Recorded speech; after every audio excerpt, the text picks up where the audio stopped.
Welcome, everyone, to the November meeting of Province 4 and 5 Creation Care Networks. We have a good crew today. So what we're going to do is we'll open in prayer, and then we'll spend a little bit of time in any announcements, news, and stuff that people might want to share. And then we welcome Phoebe Chatfield as our main presenter for presentation conversation, wherever that goes.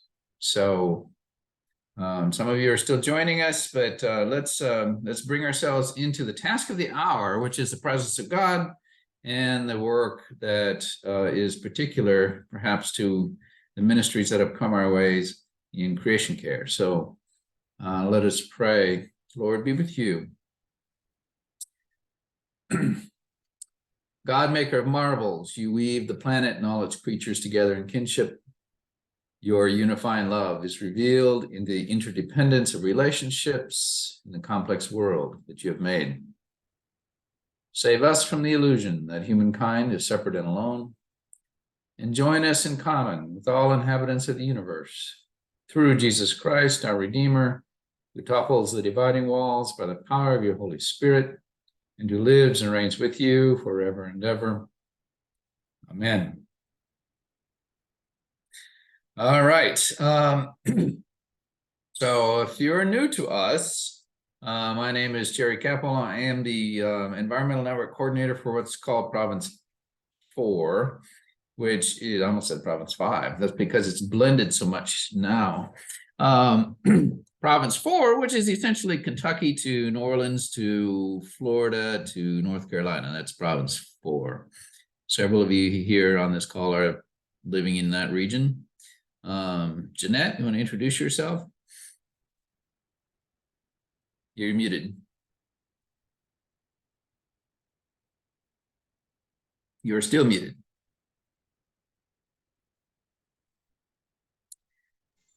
Now I'm not. No, you're not. So, hi, I'm Jeanette Etten. I am the convener for Province 5 Creation Care, and I go to St. Dunstan's Davison in from the Diocese of Eastern Michigan. So I'm really excited to have Phoebe with us today, and it's just an exciting time to see everybody here. This is great. This is great. It's great. And I'm a priest in the Episcopal Diocese of Kentucky and now retired as of January. So it'll be almost a full year. And by the way, we're not going to do introductions, but feel free to greet each other in chat. You can say, just drop your name and where you are, perhaps your connection to things provincial and creation care-ish, if you like. And then let's just open up for a few minutes for any announcements that we want to make that's good for the order. So on. I'll start, actually. I'm going to share a screen just to let everyone know that there's an upcoming webinar for the Center of Deep Green Faith, Communing with Nature, Small Group Contemplative Practice and Creation Care with Peyton Poe, who is the program director for the Center for Spirituality and Nature. So that is the end of this month, November 30th, on I think a Thursday evening, 6:30 p.m. Central. You can register at the center. I will drop that. I'll drop this URL in the chat. So I wanted to get that, make sure that event was on everyone's radars. Anything else that's going on that anyone wants to share with the group? I'd like to jump in, Jerry. Heather Barta, coordinator of Province 5. For those of you in Province 5 or who want to travel to South Bend, Indiana, remember that there's a big provincial gathering, April 26, 27, 2024. Just drop that in the chat. Thanks. Anything else big going on? Yes, I'm sorry. I don't have an announcement. I have a question about the Province 5 Synod. Will there be a table for creation care? Okay, Jeanette is nodding yes. Oh.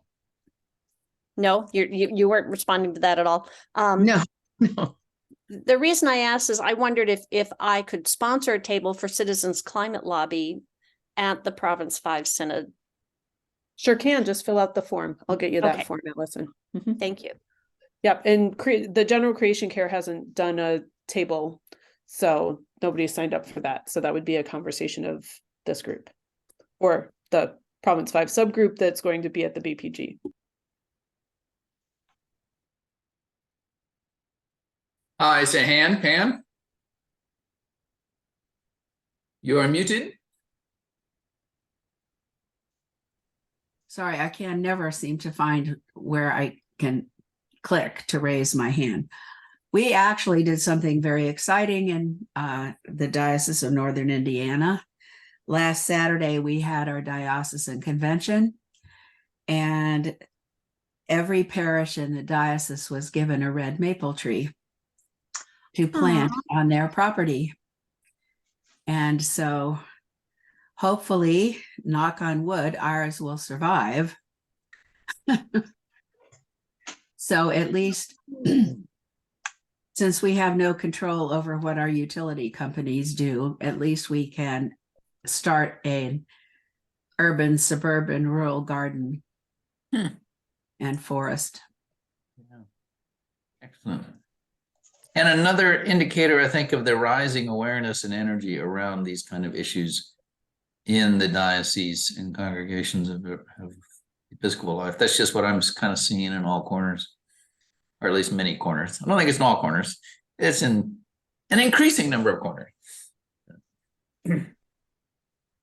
All right. I have a couple of announcements that are not about the curriculum, if this would be a good time for those, Sherry. Yes. The first is that some of you may have already heard about this, but we are doing a survey of all of the dioceses of the Episcopal Church about the ways that your diocese is taking on the work of caring for God's creation. And we have asked all of the bishops to complete this, and we've been in touch with a lot of diocesan offices, but we have not heard back from all of the dioceses yet, including dioceses in Province 4 and Province 5. So I'm going to put the link to that inventory in the chat, and would appreciate your help reaching out to your diocese to make sure that you've been counted. I can also answer questions via email after this, like, hey, has my diocese completed it yet?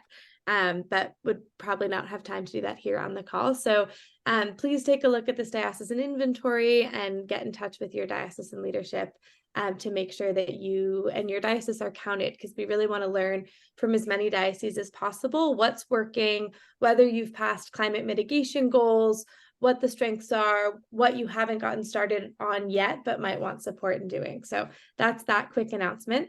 And then the other thing I thought I would mention is that the United Nations Climate Change Conference is right around the corner again. This is an annual conference that's been happening for 28 years. This is about to be COP28. Where global leaders will come together and try to work towards a climate agreement. Like in past years, the Episcopal Church has a delegation of Episcopalians, lay, ordained bishops, kind of a big group that's going to be following the conference. Some will be attending in person in Dubai, and others will be attending virtually. But there's a public kind of kickoff event on November 27th at noon that's going to be available in English and Spanish. It'll be live interpreted. And if any of you are looking to learn more about what's happening with the climate conference or the way that the Episcopal Church is trying to work on our global climate advocacy, all are invited to that. And it's intended to be kind of a public audience. So I just put the link to that in the chat. Thank you. Excellent. Thank you.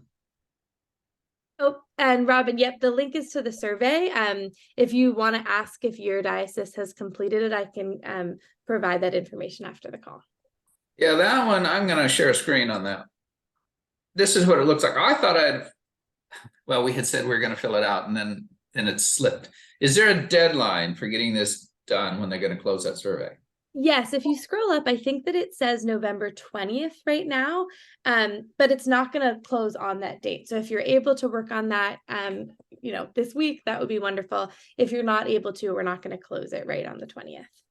So I think you're welcome to complete this for your congregation as well, but we're really trying to prioritize getting the diocesan data. Yeah, that's the clarifying question needed, I think, is who actually should be filling these out? And so you're saying, I hear you saying, if you are kind of in a leadership role in your parish, you can fill this out. If you can write answers on the behalf of the diocese, you would fill this out. Yes. And if you're not sure that you're the person who should be filling it out on behalf of your diocese, please be in touch with the canon to the ordinary or the bishop or some other diocesan leadership just to make sure that you aren't duplicating that effort.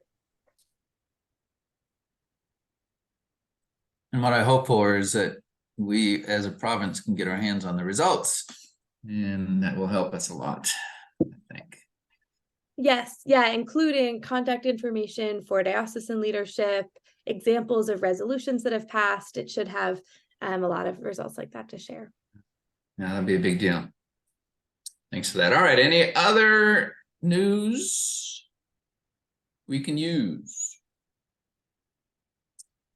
Seeing no hands, hearing no voices, let's now move to give Phoebe some time to present what she came to help us understand about the new curriculum. So Phoebe is the Program Associate for Creation Care and Justice for the Episcopal Church, presiding bishop's office. So in that role, she encourages, celebrates, organizes Episcopal efforts toward environmental justice, sustainability, and repair, and supports the work of the church-wide task force on the care of creation and environmental racism. So she graduated from Yale in 2018. That wasn't so long ago, with a double major in environmental politics and ethnicity, race, and migration. I bet you that was a set of some interesting classes. She lives in Somerville, Massachusetts, and is passionate about grassroots organizing, mutual aid, women's soccer, and cooking and baking with locally grown ingredients. So welcome, Phoebe. We thank you for taking time, and the format, tell us how you would like this to go, and what invitation you want to extend to the rest of us here as you lead us in the material you came to lead us in. So Thank you, Jerry. Thank you for a very thorough introduction. I appreciate that. It's wonderful to see a lot of familiar faces on this call, but also new faces. And it's made me realize that it's been too long since I've had the chance to join one of these calls. So I'm really glad to be with you here today. I do have some PowerPoint slides and a bit of a presentation prepared, but I really want this to be a conversation about where this work of Episcopal Creation Care is at, how we hope this curriculum will help move that forward, and then also what questions we are all working on or thinking about and how we can think about those together. So I'm going to share my screen. Let's see, it's looking like I have the right permissions to do so. Let's see.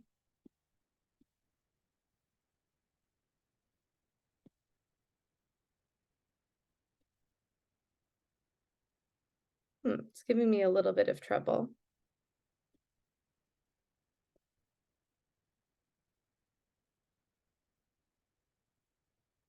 What kind of trouble?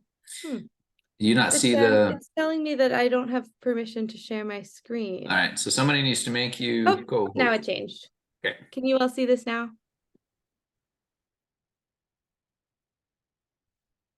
Jerry, are we seeing the screen now? Yeah, love God's world curriculum. Awesome. So thank you all so much. So Jerry, you offered a prayer a moment ago, but I thought I would read one as well, because one of the beautiful contributions of our curriculum authors is prayers that can be used in your small group sessions of the curriculum. And I'll talk more about that in a minute. But this is a prayer offered by the Reverend Rachel Tabor Hamilton. She's right now the Vice President of the House of Deputies and does so much for this Episcopal Church. And she wrote for us, "Gracious Creator, you have made us in your image with the same fierce forces that formed the universe. Help us to appreciate that each of us are expressions of the diversity that you encompass and name as good. Guide us as we follow your Son on the sacred journey of becoming fully human, the one who was with you from before time, and through him all things are made. Through Christ, we are united with our ancestors, the stars, wind, and waters, the sun and moon, and with all our relations on earth.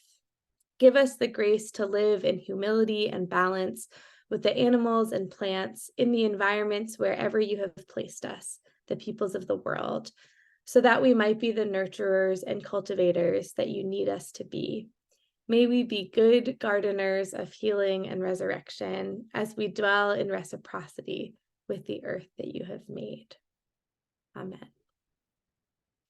And anytime I pray right now, I also feel called to pray for peace in Gaza, in the West Bank, and across the world in all places of violence. Because we know that peace is crucial for a future with climate justice and environmental justice and the thriving of all human beings. So I hope you will join me in praying for peace today. So as Jerry mentioned, I have my background is in environmental campaigns, but I've had the great privilege over the last 4 years to work for the Episcopal Church Presiding Bishop's Office on issues of creation care and justice, including some work on racial reconciliation and poverty, including with the Poor People's Campaign. And it has been such an honor and a privilege to do so. I work primarily with the Reverend Melanie Mullen, who's the Director of Reconciliation, Justice, and Creation Care. And she sort of has been overseeing this curriculum project along with Canon Stephanie Speller. So those may be some familiar names. And I really believe in this work of Episcopal creation care on so many levels, including because I think it's crucial to confronting the sort of existing connection in many people's minds between Christianity and climate denial. And because I think it's crucial to building the future of the Episcopal Church as a church that young people want to be engaged in. And so we can talk more about all of that, but I feel deeply about that and called to continue this work. So in terms of a quick agenda, I'm going to talk a little bit about why small group formation is the direction that some of our Episcopal church-wide resources are going, including this curriculum. I'll talk a little bit about Love God, Love God's World, including introducing you to some of the authors that worked on it. I'll get into some of the details of how you can actually facilitate this and use this tool in your congregations and communities. And then I'll talk about some complementary resources, which I think are important to know about as you're discerning what the next steps are for formation in your congregation or in what you're rolling out in your diocese. I know many of you have congregation, diocesan, province, all kinds of roles. And then we'll have lots of time at the end for discussion, because I don't think that this will take too long. I just see that there's something in the chat. I want to make sure. Oh, the slides can be available after the presentation. Sure, I'd be happy to share them. So I thought I would step back a moment because here we are in the final year of Presiding Bishop Michael Curry's tenure as our presiding bishop, and look back a little bit at the ways that Bishop Curry has been leading our church, particularly helping us to understand the Episcopal Church as the Episcopal branch of the Jesus movement, and imagining a way that we as the Episcopal Church can lean into being loving, to being liberating, and to being life-giving. And to do so in terms of our relationships with God, with each other, and creation. And that's the way that my department that I work with under Canon Stephanie Spellers has been trying to lead the church and also celebrate the way that the church is moving on evangelism, on racial reconciliation, and on this work of care of creation. And we do this by telling the stories of leaders like you and the work that you're doing across the church. We do this by connecting people and weaving connections on people across the church in different scales. And we do this by creating new resources like this curriculum that we hope will be a useful tool to those of you doing the work across the church. In terms of creation care, we also thinking about loving, liberating, and life-giving in the creation care covenant, of which one piece of that is our work on formation, or we talk about loving formation. How are we preaching, teaching, and learning as Episcopalians how to do this work? This curriculum I think of as a formation tool, like broadly a part of that piece. One of the pieces of sort of data that I wanted to share with you as we get started thinking about this curriculum is the results of a 2023 American Climate Metrics survey. Melanie and I actually just got this data a few days ago, but it should be formatted in a way that I can share with you soon if you're interested. More than 500 Episcopalians were surveyed and compared with a random national average. And it gave us a lot of data about how Episcopalians are thinking about climate change and what they're looking for from their churches and from their faith leaders. The slide I have up right now is how people responded to two questions. First, how concerned are you about climate change? And second, how concerned do you think that the people around you, that other people are about climate change? And this data, first off, was startling in that it showed that 83% of Episcopalians are very concerned about climate change compared to only 37% of the national average. So just a very high level of concern. But the more interesting data for me is that people perceive that the people around them are far less concerned. So they perceive that only 23% of their peers, their neighbors, the rest of their community are as concerned as they are, and 43% somewhat concerned, sort of just like a stark difference between the two. And this connects to the way that a lot of leaders in the faith climate world have been talking about the importance of talking about climate change to cut through that discrepancy between how concerned we are and how alone we feel in our concern. Reverend Dr. Catherine Hayhoe talks about this all the time, that talking about climate change and talking about climate solutions is one of the most important things we can do, because people feel that they are alone in their concern and that the people around them don't agree or aren't willing to get engaged in the same way. Another result of the survey that I don't have a slide about, but just wanted to share, is that more than 90% of Episcopalians surveyed said yes to the question, should your congregation be doing more about climate change and environmental issues? So again, a really high level of people saying that they want to see more action. How do we get there? How do we move that forward? As I've mentioned, small group curriculums are one of the resources that the Episcopal Church Churchwide Office has been publishing in recent years. And I want to talk a little bit about why and what these are. But first, I want to sort of do a show of hands. I've turned off my screen so I can see your faces. Who here has participated in a sacred ground circle? Who here has been a part of a circle doing sacred ground? Okay, more than half of the people here that I can see. Oh, and people are turning on their screens just to raise your hand. I love that. How many of you have participated in the Centered Discipleship curriculum that came out in 2021? I don't think that one has had quite as much reach, but it has followed a similar model. I'll tell a quick story, which is just that I was hired by the Churchwide Office in the very end of 2019. It was months before the COVID-19 pandemic started. And at that time, the Sacred Ground curriculum had just been published. And there were only about 300 congregations that were using that curriculum. So only about 300 Episcopal churches across the entire church had taken it on.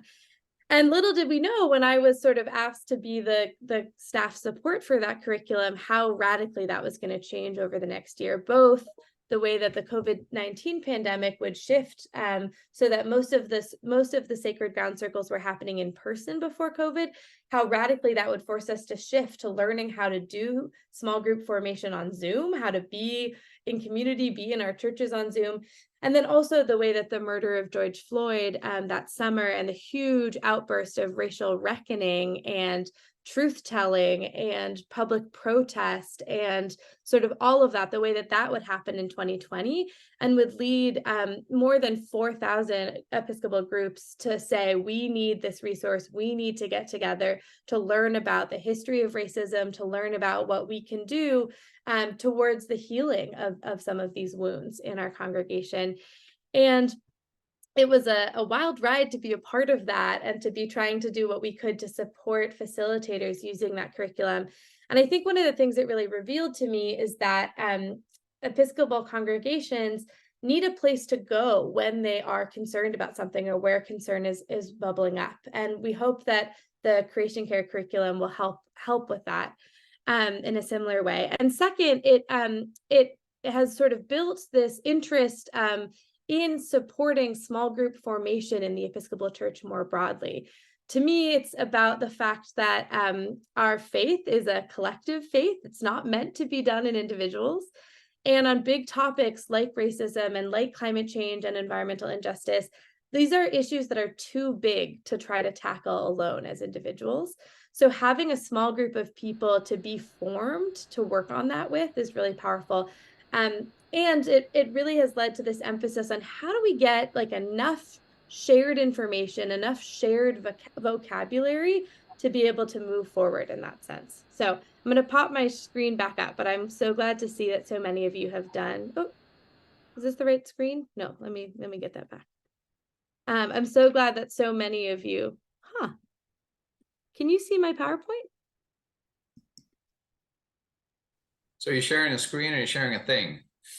Well, I'm trying to share the PowerPoint again, but it keeps popping over to, there we go. There you go. Kept popping up to our list of curriculum authors, which I'll get to in a minute anyway.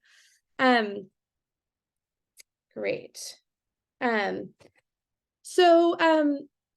We have been lucky enough in my department to get some funding from the United Think offering. I always want to make sure to thank UTO for the way that they shared resources for us to make this curriculum possible, and the way that they have supported lots of projects that touch on creation care and climate across the church. They're actually considered focusing on water in the future. So United Think offering has been a really strong partner to us in this work. And have allowed us to create a 9-session film-based small group curriculum that will engage Episcopalians around faith, creation care, and eco-justice, inspiring them to personal and group transformation and commitment. Like Sacred Ground, this curriculum takes a grassroots approach. It is going to be open to anyone to use in their context how they want to. And there aren't requirements that you have to complete a particular course or get a particular training before you're invited to take this up. The goal of this curriculum is to create space for honest dialogue and relationship building, and for partnerships across faith traditions and with people who don't have faith background at all, meaning that it can be a way to do evangelism, to actually invite people into your congregation via participating in this course, or to work with other faith communities in your town or city who might want to partner on this.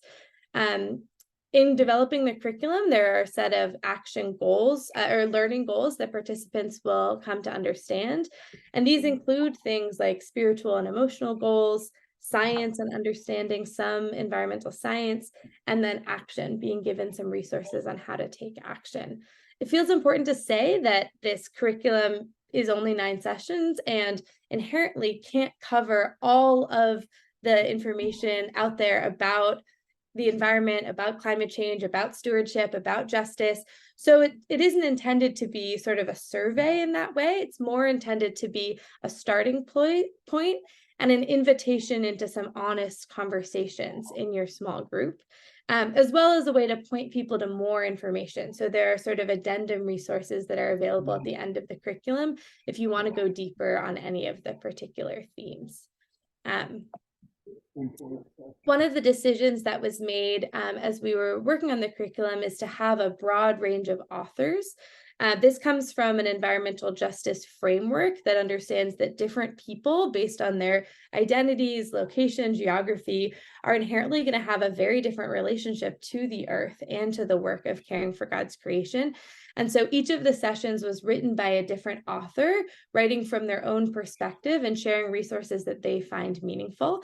So I'm going to take a minute just to introduce you to these people. They may be familiar faces. One of the curriculum sessions was written in Spanish and then translated into English.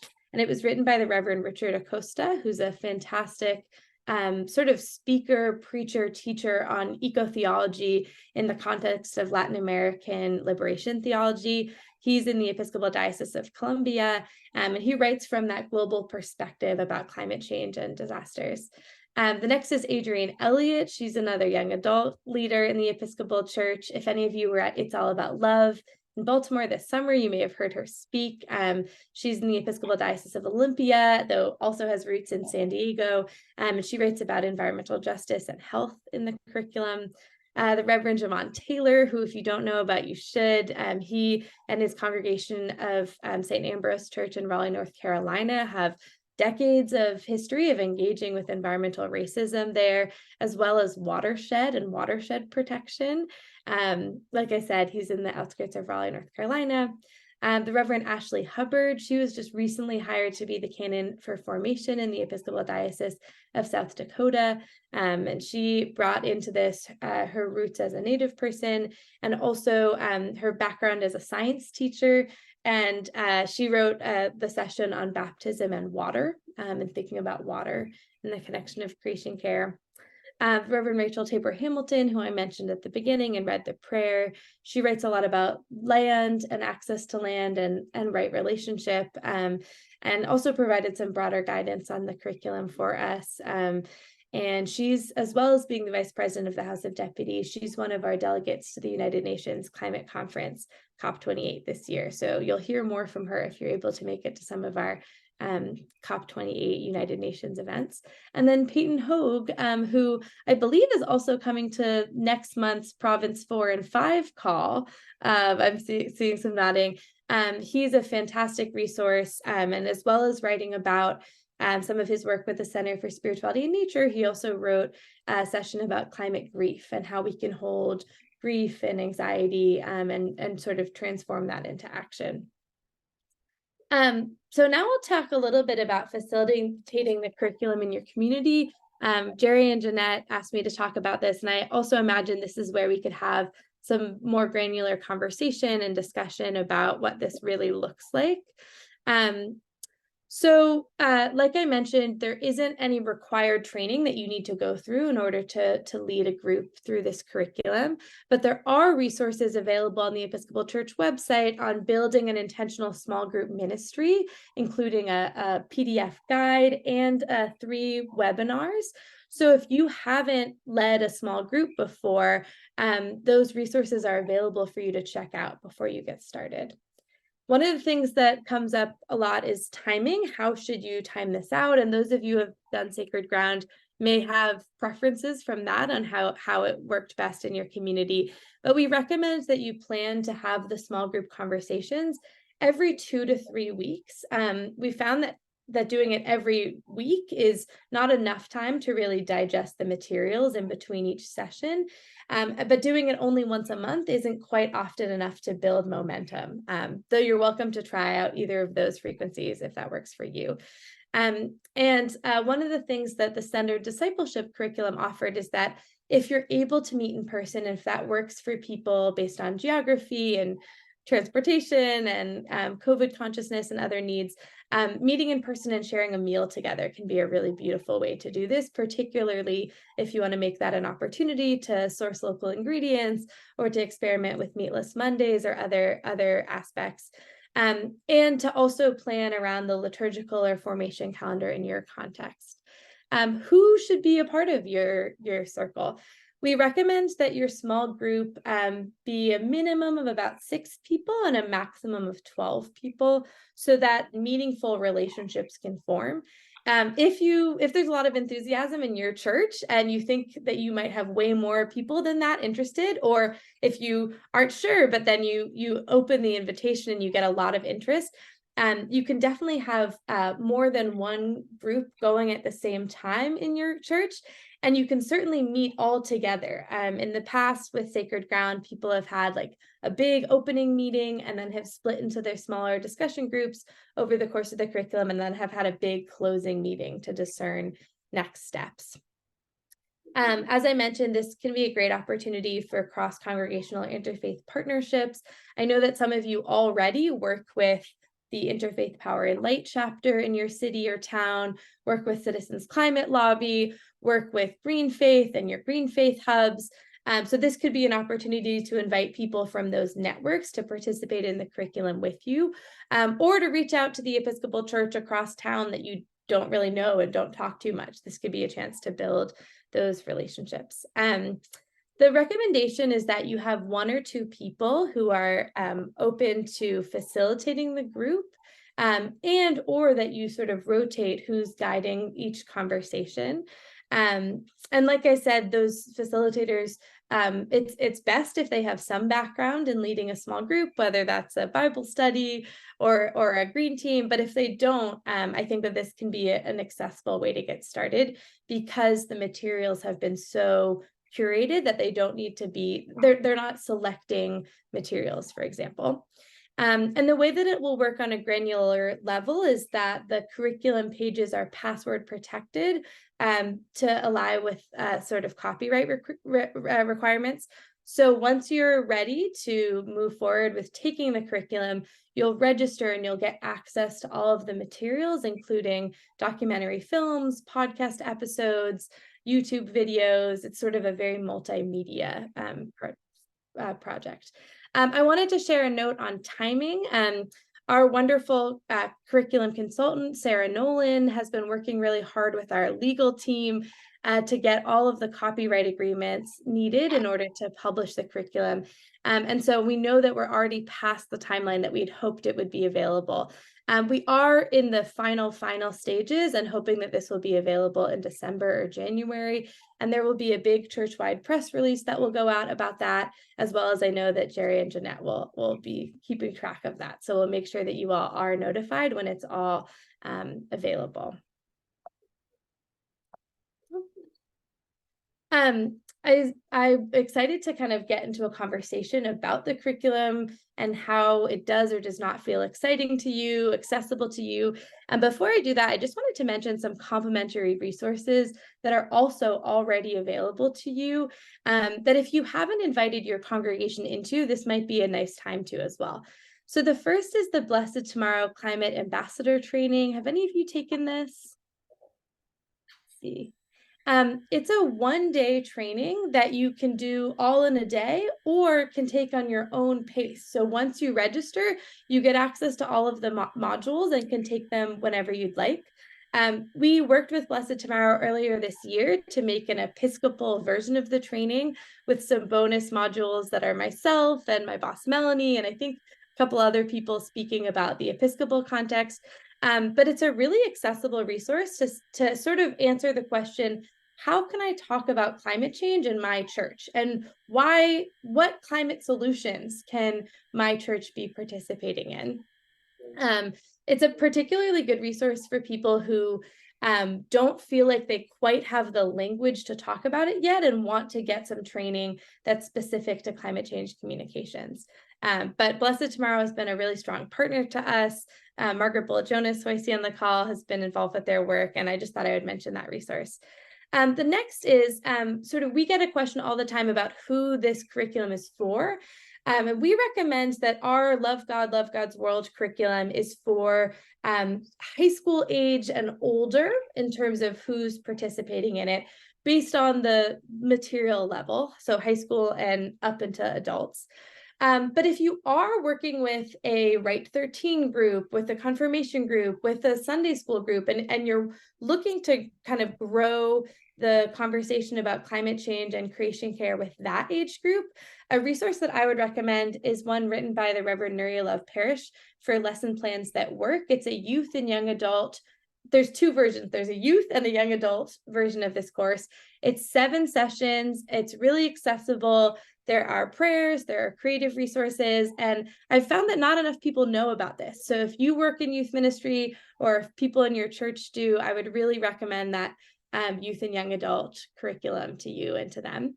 And then the last is the Episcopal Path to Creation Justice, which I believe you all have had some conversations about in this Province 4 and 5 network, another project that Margaret Bullitt-Jonas is involved with and that received a Creation Care grant last year. That program is really going to be laying out avenues to action.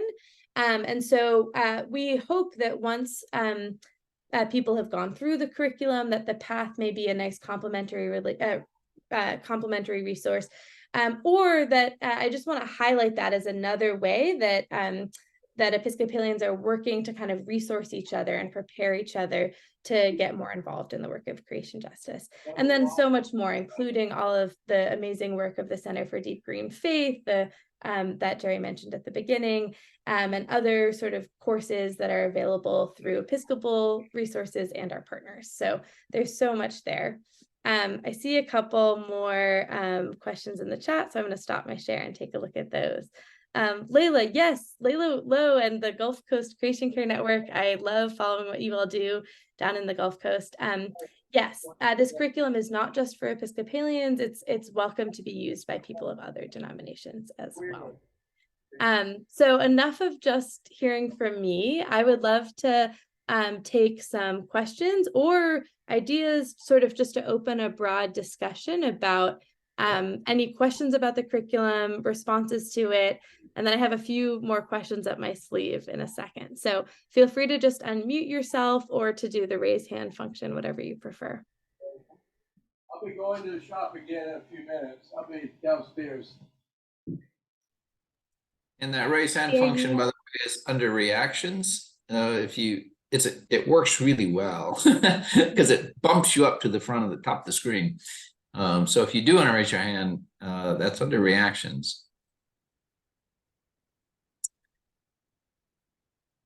I have one, which is I have seen an outline or a table of contents, kind of, and also, of course, having gone through Sacred Ground, I have a feel for how that thing moved, right? What its goal was, what its outcomes were meant to be.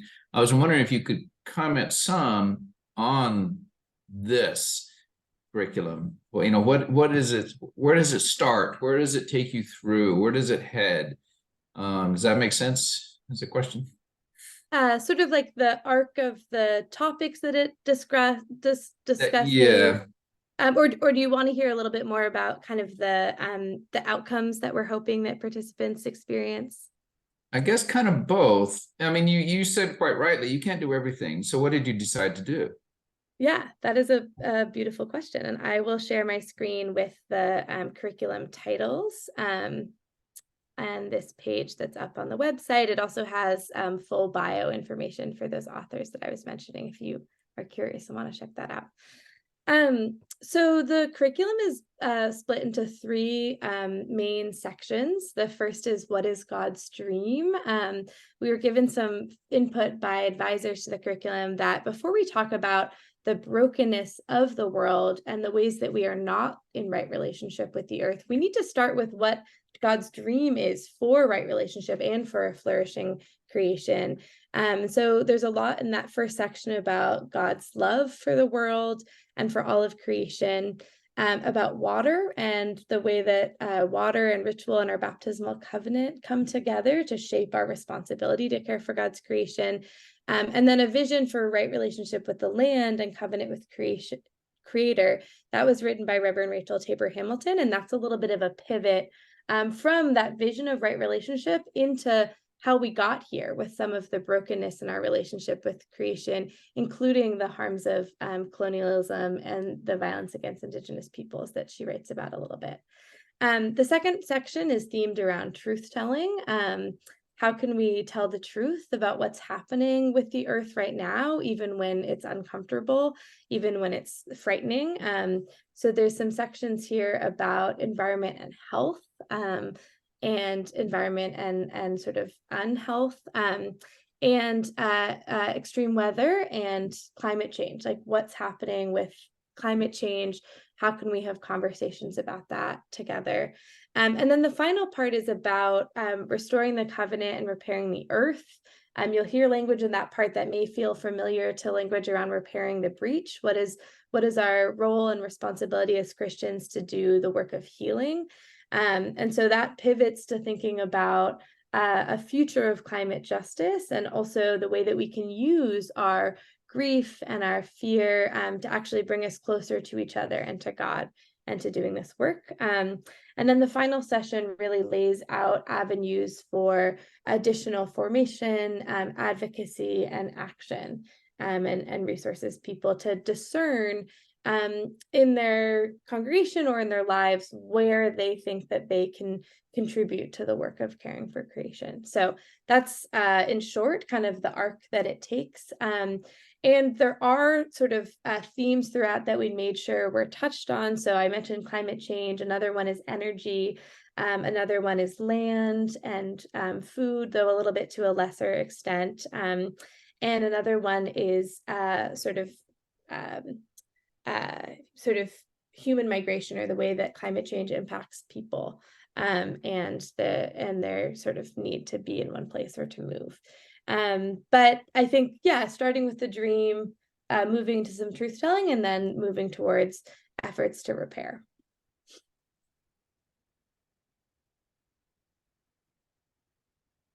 Thank you for that. Yeah. And then I'm looking in here about a survey from Citizens Climate Lobby. Why is it called the Jelly Bean Climate Survey? I would love to hear more about that, Jill. Okay. I Yeah, can answer that if you want. sure. I'm not sure. I'm on 2 devices. Is it echoing for you guys? We can see your face twice, but your audio sounds Okay, great. hang on. Okay. All right, I think I got it. I'm clicking too much. Sorry. Okay, so the Jelly Bean survey has a big sign that has similar categories as your graph, and then they have little packets of Jelly Bellies jelly beans. And so as people walk by, you kind of say, hey, do you want to take our survey? Have a jelly bean. Of course, all the kids want to, but they don't understand what climate change is generally. But in any case, we just say, here, just take one jelly bean out, and here's a QR code. You can take the survey. Well, some people do and some people don't. They just put the jelly bean in. I'm really concerned. Nice. Well, I think I think that those graphics, and also helping people understand how concerned the people around them are, it seems like a shared vision there. Thank you, Jill. Sure. I see a hand raised for Richard. Hi, thank you very much for your presentation. I'm Rich Hiskis from St. Mark's Episcopal Church in Grand Rapids, Michigan, and I'm going to be a leader or co-leader of the curriculum once it comes out.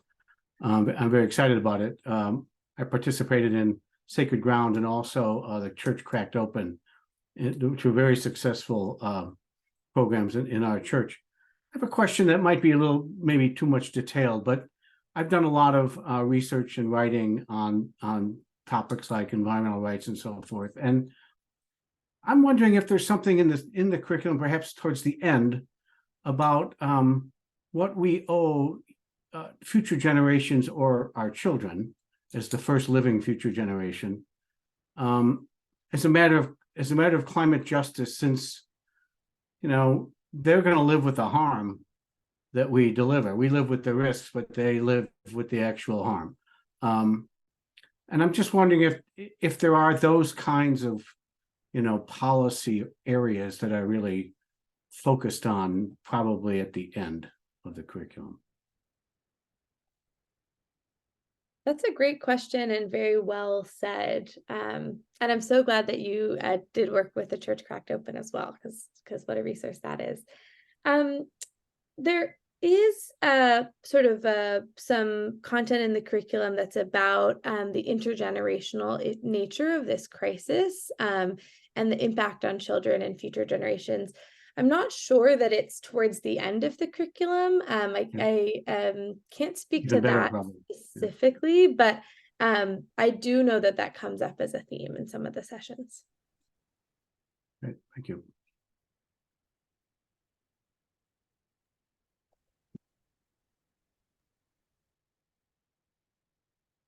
Let's clarify. I've not seen any hands. Let's clarify a bit about timing. So you had said it will come out December, January. So I guess the question might be for some folks who are really wanting to plan into the next year, and might want to promote, or might want to recruit, or might want to understand what their options might be. What do they have to work with right now, and what's the next point where they will know something? Yeah, that's a great question, and my mind went the same place that Margaret's did in terms of Lent as potentially some powerful timing to plan around. The materials online already can already be used if you want to send information around to your congregation about this. And if you're thinking about and sort of an interest meeting, I think that planning for an interest meeting at the start of February could be good timing in terms of a chance for people to come together and learn about it and decide if they want to participate. And then in terms of more information on timing and when will we know, that depends a little bit on our communications department right now, but everyone who is on our Creation Care newsletter list church-wide will be sort of pinged when this is ready. So making sure that you receive our church-wide Creation Care newsletter can be a good way to make sure you get that, and I can put that newsletter link in the chat as well. Yeah, that'd be a good idea. And at the risk of sounding like I've missed something, you just said it is online already and able to be even reviewed, if not used. I haven't seen it. Where is that? Oh, no, sorry. The whole curriculum is not online yet. It's sort of pending those final editing and copyright issues. But there are several sort of a homepage for Love God, Love God's World, and some sort of information that is on the website. That's what I meant, that if you wanted to introduce people to the idea of coming to the of doing the course, you could send them this website that I just put in the chat, or you could copy and paste content from this if you wanted to put a blurb in your church newspaper. So the whole curriculum is not online. You have not missed that, Jerry. Okay. And one thing that would actually be helpful on that page, there is no imagery connected to this curriculum that's available that I have seen. So for promotion, even in my newsletter, I kind of wanted to throw, oh, what's the logo, or what's the page, what's it look like? And I couldn't find one. So anyway, just to kind of say that might be handy even before it comes out. Thank you. I'm writing that down. Imagery, graphics. I know that those are underway somewhere, but thanks for. Yeah, I figured they got to be out there somewhere. Yeah. I got a beautiful question from someone in the chat. I hope it's okay that I read this out as a DM, but is there anything in the curriculum about the extinction crisis, wanting to make sure that concern for other creatures and the loss of creatures is brought in? There is content about extinction. I think sometimes people can worry that if you talk about the human impacts of this, and if you talk about environmental racism, that we also need to make sure that there's time for talking about the 6th grade extinction, about the loss of creatures. So like I said, there may not be as much about any one topic as you might like, and you can certainly supplement that for your group. But there is content about extinction in there, and certainly that is, in my view, key to thinking about Creation Care. And Jill echoed, yes, graphics, imagery are great, and what you all want. That is really helpful. What else would you need from the church-wide office or from your province or diocese? Like, what else would you need to feel confident moving this forward in your congregation? Or what questions are you holding? Like, are you wondering if this will or will not be useful to you? Would love to hear another question or two. I did have one question. I know for Sacred Ground, there were a couple of books that were read throughout the curriculum. Are there any that we will need for this? Because that would be something we could tell people also. There will be some chapters of braiding sweetgrass included in this, but they will be provided in PDF form. You won't need to purchase the book. Many of you may already have it. And beyond that, again, we're in some copyright conversation, so I'll double check with Sarah Nolan, but I believe that everything will be provided digitally, and that you won't need to purchase other side books. But that's a great question. Robin. Thank you. My province obviously is very active. Province, Jeanette's here, but my diocese is not. And so I think it would be helpful if the province or the diocese, somebody sent something to our diocese and or my church about this program specifically, a unique letter outlining what it is and those kind of things, rather than it's in a list of the newsletter with, 25 other things, to kind of drive home what a wonderful program this is, and and how easily it can be, adapted into the church. I'm willing to do it, and to help lead it as a church member, but it'd be nice from the other direction to have that encouragement to my diocese and to my parish. That's a wonderful idea, Robin. Thank you for that. And we have been in touch with specifically a couple of the bishops that are on the Task Force on Character Creation and Environmental Racism, and they've offered to make an invitation to the rest of the House of Bishops, which I know is just one way to reach kind of diocesan leaders. So we'll be thinking creatively about that, and also welcoming your help in reaching. Fantastic. I see sort of a concern from Pam Harris in the chat about all the many complex interconnected ecological issues. Yeah, I think some of them are included in the curriculum, some aren't, but we all need to be finding ways to hold those complex scientific ideas. Jim Mogensen, I see your hand. So in my life, working on a number of different topics, I kind of silo my brain. So in this, I'm talking about race, or I'm talking about poverty, or I'm talking about the environment, or I'm talking about ending gun violence, that kind of thing. And one thing that would be helpful is to have a module that could move between them, between some of the different curriculums, so that there's an environmental piece in some of these other spaces. So in Michigan, with Flint, people probably know about Flint and that. Right, that when I'm in Ann Arbor talking about the environment, that context tends to drift to the bottom of the list, if that makes sense. It gets bumped to the right.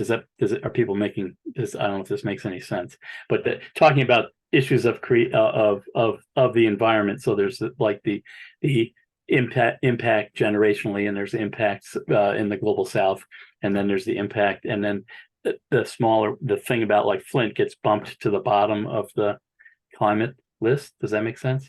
And so it's there, but it can get bumped. And I'm wondering if there's a way to take some of these modules that can be inserted into some of the other silos.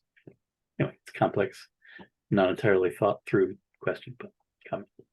No, but I mean, I hear you speaking to at least two different dynamics, which is environmental racism being centered within work on the environment and creation care? And also, is environmental racism coming up in our broader work on confronting white supremacy or racism? Like, I think there's a both and there. So that's a great question. The one piece that I know we have thought about in relation to this curriculum is making an invitation to people who have done sacred ground to participate in this, knowing that they will bring a really strong background on racial justice that will be useful to this curriculum. But if other ideas on how we can be nurturing that intersection come up, Jim, I would love to hear more from that. Yeah, and thank you, Lela, for bringing up One Home, One Future and sharing the link to that. That could be a good discussion for future province calls. All right, we're at the top of the hour, folks. So you could continue to type questions in the chat, I suppose, for a few seconds here, a few minutes if you needed to, and we can get those to Phoebe maybe, but we're at the top of the hour, probably should honor that.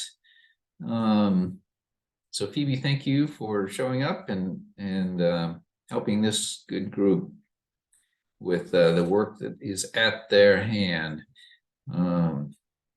And more of this conversation to come, I would think. We are just getting started on these kind of things. So thank you for all that you do.